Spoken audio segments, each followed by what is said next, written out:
তো বন্ধুরা, আজকের ভিডিওটি একটি প্রশ্ন দিয়ে শুরু করি।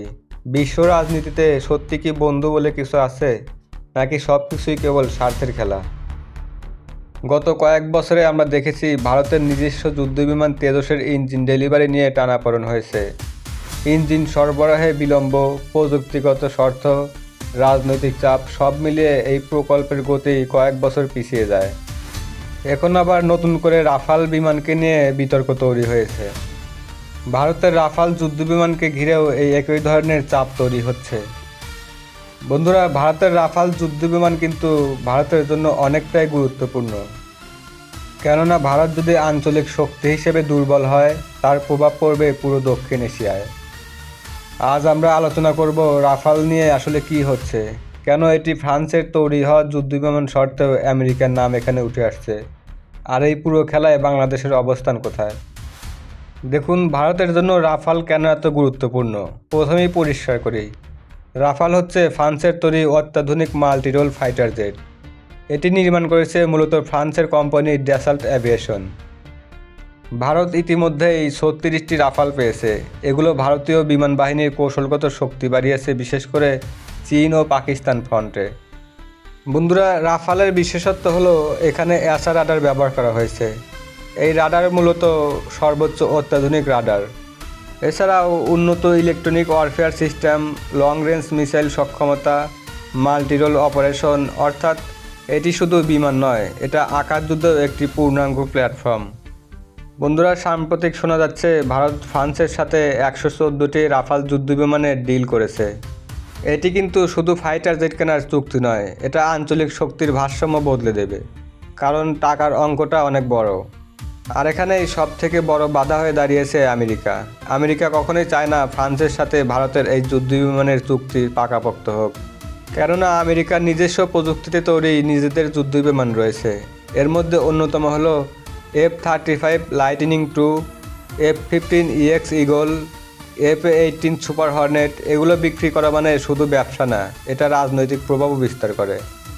দেখুন, যেই দেশ আমেরিকার জেট কিনবে সেই দেশ দীর্ঘমেয়াদে আমেরিকার প্রযুক্তি, স্পেয়ার পার্টস, সফটওয়্যার আপডেট সব কিছুর উপর নির্ভরশীল হবে। ভারত যদি সম্পূর্ণভাবে আমেরিকার জেট বেছে নিত, তাহলে ওয়াশিংটনের কৌশলগত প্রভাব অনেক বেড়ে যেত। কিন্তু ভারত ফ্রান্সের অপশনটাই বেছে নিয়েছে। বন্ধুরা, এখন আসি বিতর্কের মূল বিষয়টি নিয়ে। মনে করুন, রাফালের একটি গুরুত্বপূর্ণ যন্ত্রাংশ বানায় একটি ফ্রান্সের কোম্পানি, যেই কোম্পানিকে পরে একটি মার্কিন বিনিয়োগকারী কোম্পানি কিনে নিল।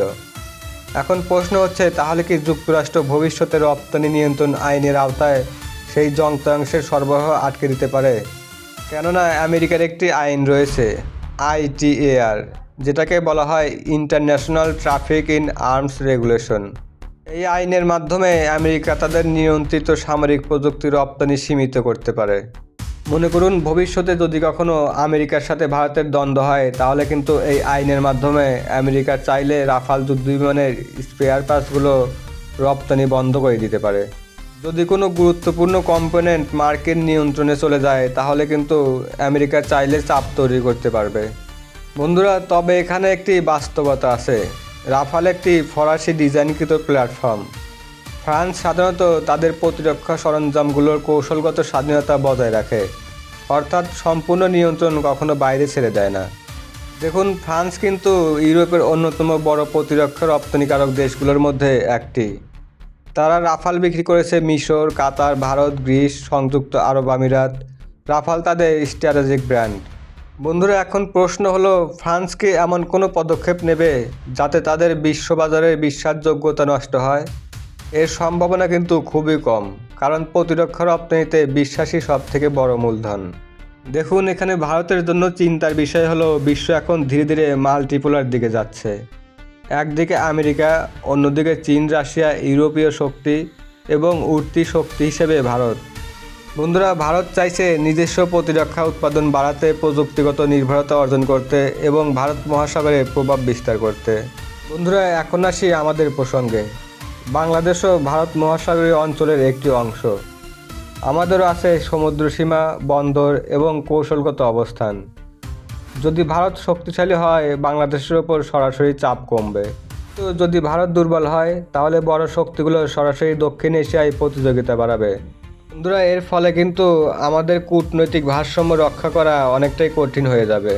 এগুলো হয়তো আপনাদের কাছে খারাপ লাগতে পারে, তবে একটু নিজের বিবেক দিয়ে চিন্তা করবেন, বাস্তব সত্য এটাই। ভারত